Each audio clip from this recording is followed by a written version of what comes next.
In today's video, I'm going to teach you how to allow notifications on Google Drive app Android. By the end, you'll know exactly how to turn on alerts so you never miss shared files, comments, access requests, or the status of uploads and downloads. First, we'll enable notifications from your phone's system settings. On your Android device, open the Settings app. The exact labels can vary by phone, but look for Apps or Apps and Notifications. Open that, then find Google Drive in the list of installed apps and tap it. Next, tap Notifications. Here you'll see the main switch to Allow Notifications. Turn that on to let Google Drive send alerts to your device. This is the master control. If it's off, the app won't be able to notify you at all. Below that, you may see categories, sometimes called notification categories.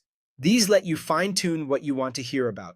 Common options include shared files, which notifies you when someone shares something with you, comments, which alerts you when there's activity in a document you have access to, upload or download progress, which keeps you posted while files are moving, and access requests, which let you know when someone is asking to view or edit one of your files. Turn on the ones that matter to you. Some phones show extra categories, and that's normal. Just choose the ones you find useful. Next, let's confirm things inside the Google Drive app itself. Open the Google Drive app on your phone. Tap the menu icon in the top left corner to open the side panel, then tap Settings. In there, tap Notification Settings. You'll see toggles that control which types of drive alerts the app will send. Turn on the notifications you want, matching what you enabled in System Settings.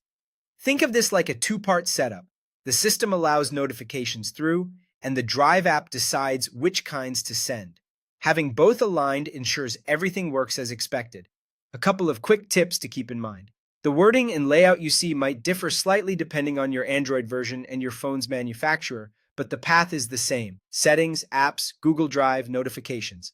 If you ever stop receiving alerts, double-check that the main Allow Notifications switch is still on and that the categories you care about are enabled both in System Settings and within the Drive app. Also remember that modes like Do Not Disturb or certain battery saver settings can temporarily silence notifications. That's it. With these settings in place, Google Drive can keep you updated exactly the way you want.